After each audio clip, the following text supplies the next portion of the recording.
Hello, and welcome to the Well-Read Poem. The following 6 readings are an encore performance of previously recorded episodes of the Well-Read Poem for your enjoyment. Thank you very much for listening.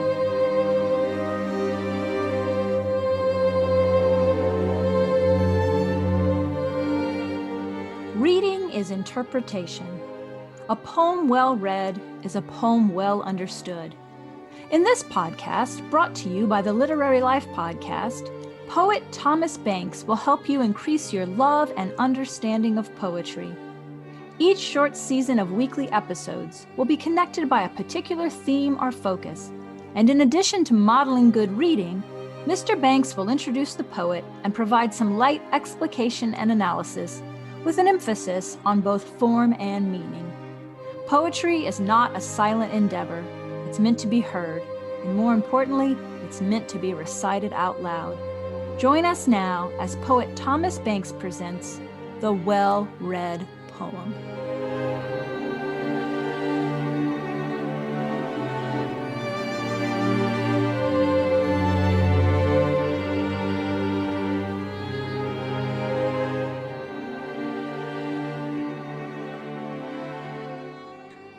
Today, for this episode, I am going to be returning to one of my favorite poets, who by now probably doesn't need much of an introduction, Walter de la Mare, the great early 20th century man of letters, and I guess I would call him a poet of the numinous.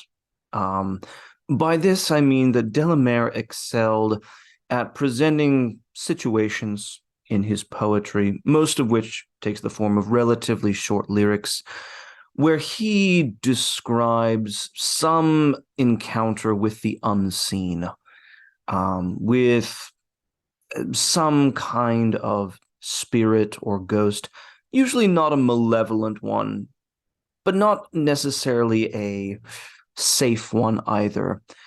That brings someone to sort of the borderlands of normal human existence.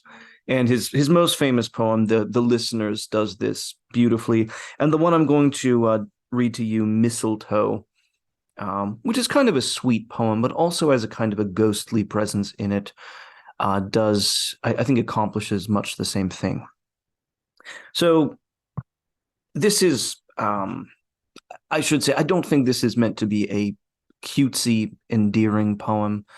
It is moving emotionally, but our associations with mistletoe probably come from, well, not to be unkind, but sort of schmaltzy romantic comedies. You know, the scene where the couple awkwardly kiss at a Christmas party beneath the mistletoe.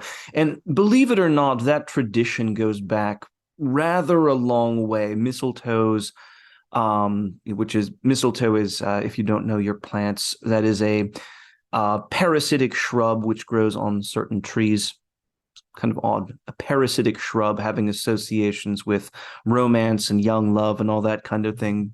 But there is a Roman writer, I believe it is Pliny the Elder, who remarks in his natural history that mistletoe was associated by the Druids with fruitfulness, with fertility, matters of that kind, and was the center of some kind of druidic ritual, of which I don't recall exactly what the name was.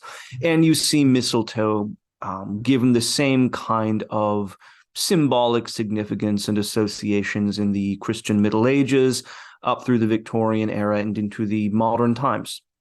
So mistletoe has rather a long history behind it. Anyway, so this poem by Walter de la Mare, entitled Mistletoe, is written in trochaic meter. Trochaic meter, if you're not familiar, is kind of the opposite of iambic meter. So iambic meter, a line of iambic tetrameter, 4-foot iambic verse, would go ba bum ba bum ba bum bum bum. I went out to a coppice gate. Now, trochaic meter puts the stress on the first half of the foot rather than the second. So it's bum bum bum bum bum bum bum bum. So The first line of this poem, sitting under the mistletoe. Pale green fairy mistletoe, one last candle burning low. The stress comes on the first word or the first syllable of each of these lines. So I'll just read it and then one or two other remarks about it. Mistletoe by Walter de la Mare. Sitting under the mistletoe, pale green fairy mistletoe, one last candle burning low, all the sleepy dancers gone, just one candle burning on, shadows lurking everywhere. Someone came and kissed me there. Tired I was. My head would go nodding under the mistletoe, pale green fairy mistletoe.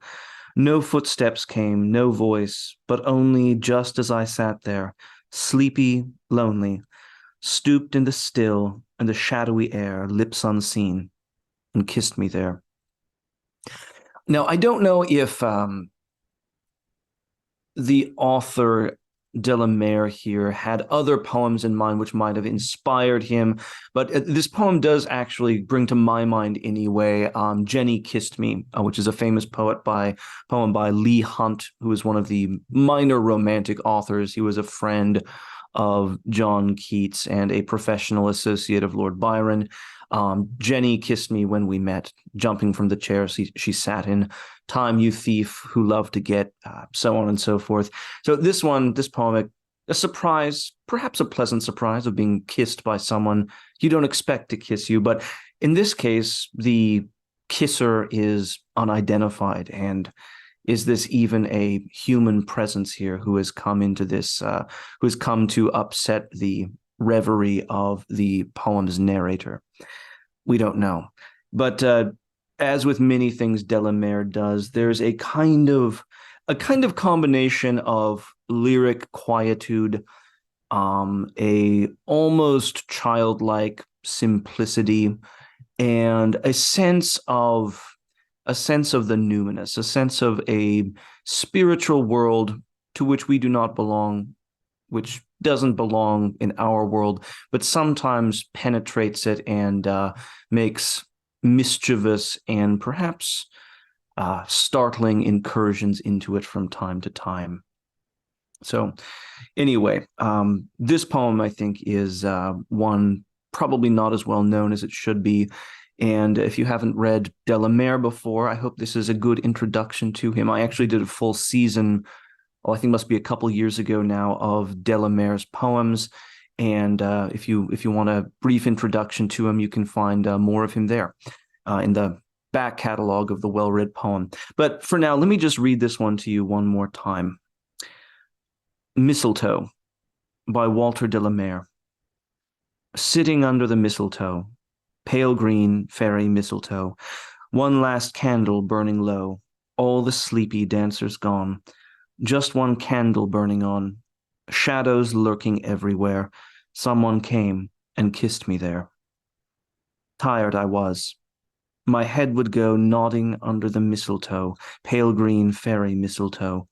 No footsteps came, no voice, but only, just as I sat there, sleepy, lonely, stooped in the still and shadowy air, lips unseen, and kissed me there. I should also say that de la Mare was a writer, I mean, first and foremost a poet, but also a writer of novels. His novel Memoirs of a Midget was considered kind of an instant classic in its time. I don't know if its reputation has really held up, but it won the James Tate Black Memorial Prize. I think the second or third year that very prestigious literary prize was given.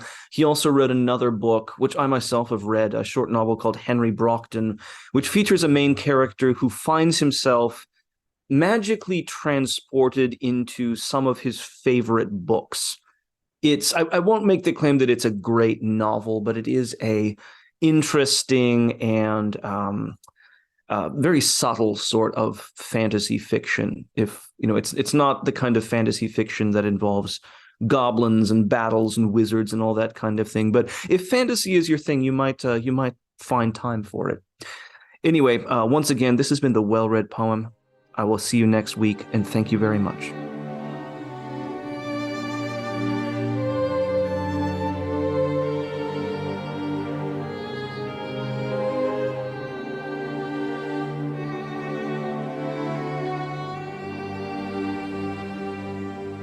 This has been The Well-Read Poem with poet Thomas Banks, brought to you by the Literary Life podcast. For show notes and the text of the poem, visit theliterary.life. To find out more about Thomas Banks and the poetry resources he offers, go to houseofhumaneletters.com. This podcast is patron-supported. Visit patreon.com/theliterarylife to find out how you can support this podcast and get additional bonus content, including monthly live poetry explications. If you enjoy this podcast, please subscribe, rate, and review. Thank you for listening.